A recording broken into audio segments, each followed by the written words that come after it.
हिंदी लोकभारती कक्षा 10वीं दुसरी इकाई पाठ 7वां महिला आश्रम। काका कालेलकर। परिचय।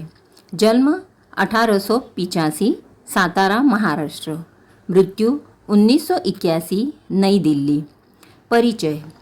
काका कालेलकर के नाम से विख्यात दत्तात्रेय बालकृष्ण कालेलकर जी ने हिंदी, गुजराती, मराठी और अंग्रेजी भाषा में समान रूप से लेखन कार्य किया। राष्ट्रभाषा के प्रचार को राष्ट्रीय कार्यक्रम मानने वाले काका कालेलकर उच्च कोटि के वैचारिक निबंधकार है। विभिन्न विषयों की तर्कपूर्ण व्याख्या आपकी लेखन शैली के विशेष गुण हैं। प्रमुख कृतियाँ: हिंदी, राष्ट्रीय शिक्षा के आदर्शों का विकास, जीवन संस्कृति की बुनियाद, नक्षत्रमाला, स्मरण यात्रा, धर्मोदय, आत्मचरित्र आदि। गद्य संबंधी। प्रस्तुत पत्र में कालेलकर जी ने महिला आश्रम की स्थापना, उसकी व्यवस्था, वातावरण, नियम आदि के बारे में विस्तृत निर्देश दिए हैं। इस पत्र द्वारा महिला संबंधी आपके विचार, प्रकृति, प्रेम, सामाजिक लगाव का पता चलता है।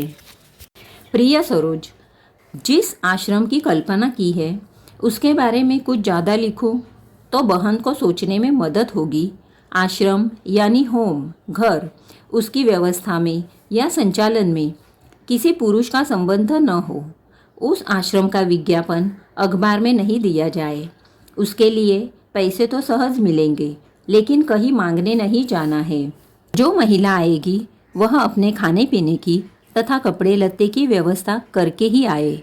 वह यदि गरीब है तो उसकी सिफारिश करने वाले लोगों को खर्च की पक्की व्यवस्था करनी चाहिए।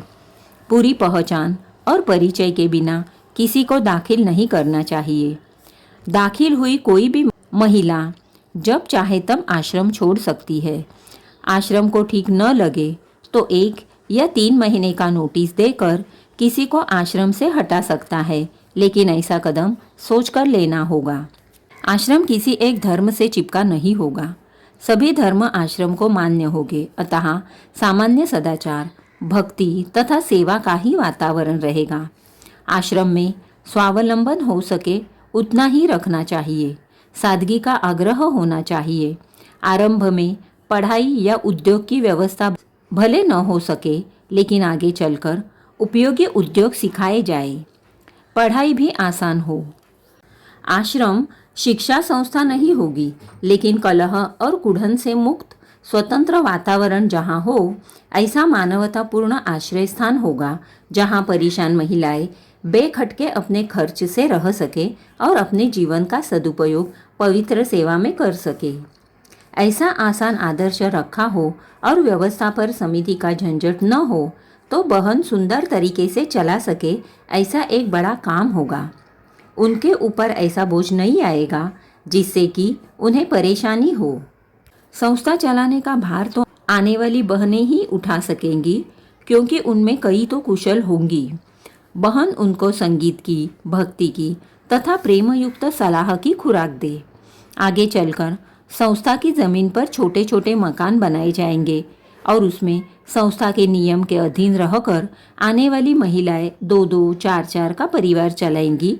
ऐसी संस्थाएं मैंने देखी है, इसलिए जो बिल्कुल संभव है, बहुत ही उपयोगी है।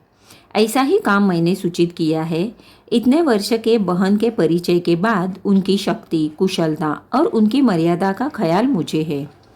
प्रत्यक्ष कोई हिस्सा लिए बिना मेरी सलाह और सहारा तो रहेगा ही। आगे जाकर बहन को लगेगा कि उनको तो मात्र निमित्त मात्र होना था। संस्था अपने आप चलेगी। समाज में ऐसी संस्था की अत्यंत आवश्यकता है। उस आवश्यकता में से ही उसका जन्म होगा। मुझे इतना विश्वास न होता तो बहन के लिए ऐसा कुछ मैं सूचित ही नहीं करता। तुम दोनों इस सूचना का प्रार्थनापूर्वक विचार करना, लेकिन जल्दी में कुछ तय न करके यथा समय मुझे उत्तर देना। बहन यदि हाँ कहे तो अभी से आगे का विचार करने लगूंगा। यहाँ सर्दी अच्छी है। फूलों में गुलदाउदी, क्रिजेंथीमम फूल बाहर में है। उसकी कलियां महीनों तक खुलती ही नहीं, मानो भारी रहस्य की बात पेट में भर दी हो और होठों को सीकर बैठ गई हो। जब खिलती है तब भी एक एक पंखुड़ी करके खिलती है। वे टिकते हैं बहुत। गुलाब भी खिलने लगे हैं। कोसमोस के दिन गए। उन्होंने बहुत आनंद दिया। जिनिया का एक पौधा रास्ते के किनारे पर था, जो आए सो उसकी कली तोड़े। फिर मैंने इस बड़े पौधे को वहाँ से निकालकर अपने सिरहाने के पास लगा दिया। फिर इसने इतने सुंदर फूल दिए। इसकी आंखें मानो उत्कटता से बोलती हो ऐसे लगती। 2-1 महीने फूल देकर अंत में वह सूख गया।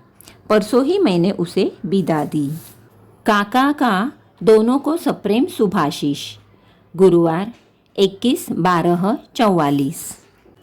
प्रिय सरोज, तुम्हारा 16 से 18 तक का लिखा हुआ पत्र आज अभी मिला। इस महीने में मैंने इन तारीखों को पत्र लिखे हैं। तारीख 1, 9, 15 और चौथा आज लिख रहा हूँ।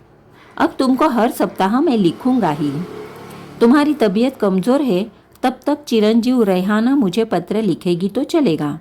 मुझे हर सप्ताह एक पत्र मिलना ही चाहिए। पूज्य बापूजी चाहते हैं तो हिंदू मुस्लिम एकता के लिए मुझे अपनी सारी शक्ति उर्दू सीखने के पीछे खर्च करनी चाहिए।